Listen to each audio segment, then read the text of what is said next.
Good evening. Thank you all for coming. We have a masterful book to discuss tonight with the author, Steve Coll, who, in full disclosure, I've known for many years, back in South Asia, which is the region that Afghanistan is part of, and particularly India, Pakistan, and Afghanistan as part of South Asia, where we reported on, myself for Time Magazine and Steve for the Washington Post. So we go back pre-9/11, and this fantastic new book, Directorate S, The CIA and America's Secret Wars in Afghanistan and Pakistan, is pretty much after 9/11 to 2016. Yeah. When you took the last photograph in the book. That's right. So between us, we have a few years there, and it's still a mystery. No matter how many words or pages or photographs we put together, it evolves into some clarity, and all of a sudden somebody kicks a stone, and back again we are to the mystery of that region. What I'd like to do, Steve, is talk a little bit about Pakistan policy and personalities. I think personalities play a big role in the book. You've got some prime sources here, but first of all, what is Directorate S? And we've heard about ISI for decades, but even in Ghost Wars, Directorate S doesn't pop up. So well, it sort of does, but it's not in the index. Okay, now if I may. Thanks, Bob. First of all, let me say thanks for coming, and thanks to OPC for having us. And Bob kind of underplays how long we've worked together. He was in Delhi for Time as a photographer when I came out there for the Washington Post, and we did a lot of work together or alongside one another. We did a big Washington Post magazine cover story about Afghanistan after the Cold War in Kabul. The cover photograph is still on the wall in my office. And then Bob and I traveled back to Afghanistan in 2016 to get the epilogue, went up to the Panjshir Valley, and he took some terrific photographs that are in the book. So Directorate S is the covert action arm of Inter-Services Intelligence. It's a name given by the Americans to an entity that's shadowy. It goes by different names, S-Wing, S. It has cells in it that support Islamist militias who are fighting in Afghanistan, the Taliban being the most prominent, but also Kashmiri groups and other groups.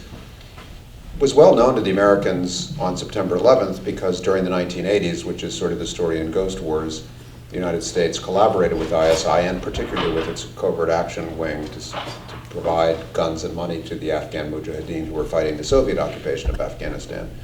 So when, on September 11th, the Bush administration famously said to Pakistan, "You're either with us or against us," and the then military leader of the country, Pervez Musharraf, flipped, he brought with him to the American side of the war, coming against the Taliban and Al-Qaeda, Inter-Services Directorate, Intelligence, ISI, and its covert action wing. There's a scene in the book early on when the most famous leader of Directorate S at the time, Colonel Imam, but has a longer actual name, comes out of Afghanistan, where he's been based to aid the Taliban, into Kandahar. He rides on a plane with the CIA station chief up to Islamabad, and he tells the CIA, "Oh yeah, now we're totally on your side." And he gets off the plane and he goes over to the home of the Taliban's ambassador to Pakistan, Mullah Zaif, and he greets him at the door and bursts into tears and says, "I can't believe the treachery of us flipping to the American side." And so it just sort of encapsulated in one day the ISI. They were capable of manipulating the CIA and the Taliban simultaneously. That was kind of their craft. And the other thing to say about it as a subject in the book is that during the 1980s, ISI was built into a state within the Pakistani state because of the scale of American and Saudi subsidies, which were way out of line with anything ISI had known before or that the Pakistani defense budget could have accommodated before. So it was a swollen institution that had a certain hubris about itself. And then after the Americans left in the early 90s, ISI decided to apply the methodologies that it had piloted with the CIA against the Soviets to the Kashmir War. So they collaborated with Al-Qaeda to train Kashmiri militants on the border of Afghanistan, and they began to think about the value of a long-term asymmetric strategy against India that included these Islamist groups.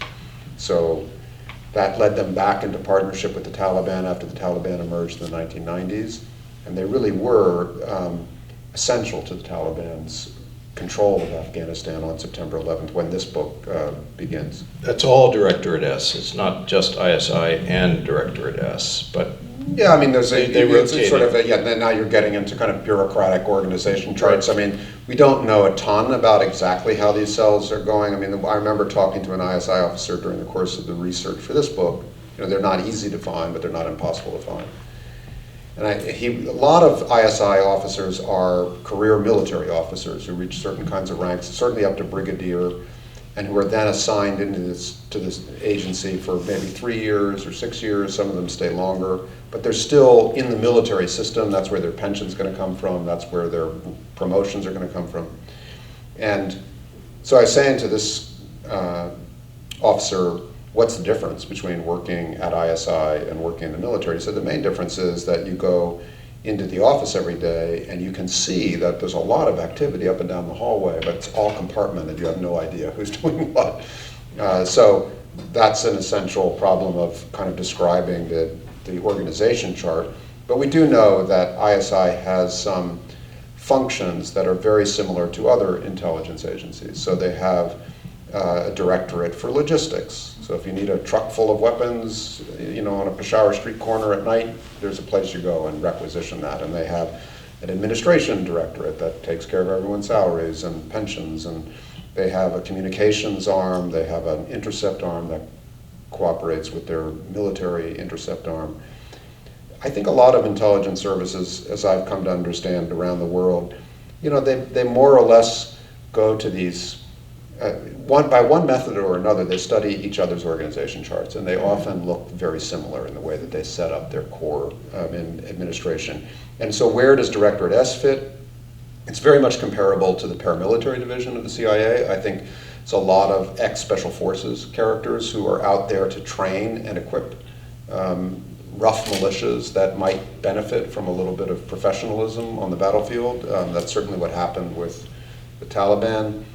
And they also then maybe resemble, besides Special Activities Division at CIA, you know, some of the Directorate of Operations clandestine service of the CIA that works in rougher territory, Africa or other places where, you know, they may be operating under cover out of an embassy, so not out in the field, but their main job is to connect with clandestinely with militias and that sort of thing.